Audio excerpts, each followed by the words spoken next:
এর আগে ঘরমুখো মানুষকে যে কোনোভাবে নিরাপদে গন্তব্যে পৌঁছানোর ব্যবস্থা করার আশ্বাস দেন টাঙ্গাইলের police super Mizanur Rahman. Police super বলেন, যদি উত্তরবঙ্গের লেনে গাড়ির চাপ বাড়ে তাহলে বিকল্প চিন্তা করা হবে। ভুয়াপুরের গোলচত্বর থেকে এলেঙ্গা লিংক রোড দিয়ে ঢাকায় গাড়ি পাঠানো হবে বলেও জানান তিনি। বুধবার টাঙ্গাইলের এলেঙ্গা বাস স্ট্যান্ডে সাংবাদিকদের প্রশ্নের জবাবে তিনি এসব কথা বলেন। তিনি আরও বলেন, ঈদ যাত্রা নির্বিঘ্ন করতে মহাসড়কে 600-ও বেশি পুলিশ মোতায়েন করা হয়েছে। আমাদের যে দায়িত্বশীল যারা কাজ করছেন তারা কিন্তু এই দুইটা জিনিস মাথায় রেখে কিন্তু ডিউটি পালন করছে এবং সর্বোচ্চ প্রচেষ্টা করছে আমাদের এই ট্রাফিক ব্যবস্থাপনা এবং নিরাপত্তার বিষয়টি মাথায় রেখে যার যার জায়গাটা থেকে আমাদের যে 4টি সেক্টরে ভাগ করা হয়েছে সেই সেক্টরে কিন্তু সেক্টর ইনচার্জ সহ এরিয়া ইনচার্জ এবং আমাদের 25টি মোবাইল টিম এবং 43টি পিকেট টিম সর্বোচ্চ পেশাদারিত্ব দিয়ে এই যে ঈদ উদযাপনে ঘরমুখী মানুষের নিরাপত্তায় আমরা সচেষ্ট থাকবো ইনশাআল্লাহ। এবারে ঈদ যাত্রায় সড়কের আরো খবর জানাতে কুমিল্লা থেকে আমাদের সাথে যুক্ত আছেন সহকর্মী কাজী এনামুল হক। এনামুল, মহাসড়কের আজকের পরিস্থিতি কেমন দেখছেন? কোনো ধরনের ভোগান্তি রয়েছে কিনা সব মিলিয়ে জানাবেন।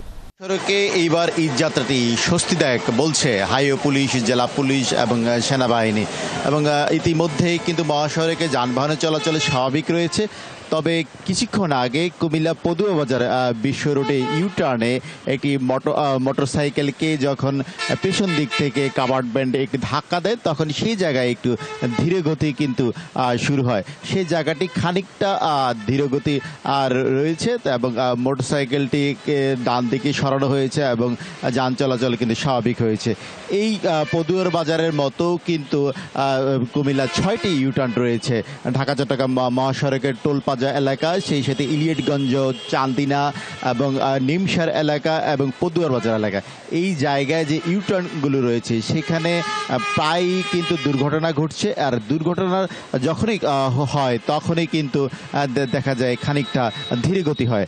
তাছাড়া সকালবেলা এবং ভোর রাতে নিয়ন্ত্রণহীন কাভার্ড ব্যান্ড এবং খাদে পড়ে যায় তখন এই জায়গাগুলোতে খানিকটা ধীরগতি হয়। তাছাড়া এই যে ঢাকা চট্টগ্রাম মহাসড়কে নির্বিঘ্নে কিন্তু যান চলাচল স্বাভাবিক রয়েছে এবং সড়ক অনেকটাই কিন্তু ঢাকামুখী, ঢাকা থেকে চট্টগ্রামমুখী যে সড়ক রয়েছে সেই লেনগুলো অনেকটাই কিন্তু ফাঁকা। ঢাকা চট্টগ্রাম মহাসড়কে 104 কিলোমিটার এলাকার কুমিল্লার এখন পর্যন্ত কোথাও কোনো যানজটের কিন্তু খবর পাওয়া যায়নি।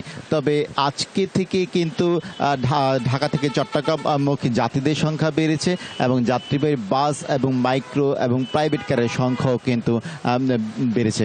এই জন্যে ঢাকা চট্টগ্রাম মহাসড়কে নির্বিঘ্নে নিরাপত্তা ব্যবস্থায় বলয় সৃষ্টি করা হয়েছে এবং প্রত্যেকটি জায়গায় 12টি স্পটে কিন্তু স্কাউট এবং স্বেচ্ছাসেবক দল কাজ করছে পুলিশের পাশাপাশি। জেলা পুলিশ এবং হাইওয়ে পুলিশ দিন রাত কাজ করছেন এবং এইবার র্যাবের আলাদা টহল জোরদার করা হয়েছে এবং সেই সাথে র্যাব আজকে থেকে তাদের চেকপোস্ট বসানো হচ্ছে আইন শৃঙ্খলা অবনতি না হয় এবং মহাসড়কে নির্বিঘ্নে যেন যাত্রীরা ফিরতে পারেন সেই জন্য র্যাবের 6টি চেকপোস্ট ঢাকা চট্টগ্রাম মহাসড়কে কিন্তু 6টি চেকপোস্টে কাজ করছে। আজকে র্যাবের একটি টহল রয়েছে 12টার দিকে এবং ঢাকা চট্টগ্রাম মহাসড়কের কিছুক্ষণ আগেও বেশ কয়েকজন যাত্রী একাত্তরকে জানিয়েছেন এবার ঈদযাত্রা অনেকটাই স্বস্তিদায়ক, কোথাও কোনো যানজটের প্রবণতা পাওয়া যায়নি এবং সেই সাথে সড়ক বিভাগও তাদের একটি ভিজিটিং টিম রেখেছেন এবং যেখানে তাৎক্ষণিকভাবে সড়কে যেখানে মেরামত প্রয়োজন সেখানে তারা মেরামত করবেন। ঢাকা চট্টগ্রাম মহাসড়ক। এনামুল, আপনাকে ধন্যবাদ, আপনি যুক্ত ছিলেন আমাদের সাথে। নিশ্চয়ই পরবর্তীতে আবারও যুক্ত হয়ে আপনার সাথে সবশেষ যেটা সংবাদ শুনে নেব।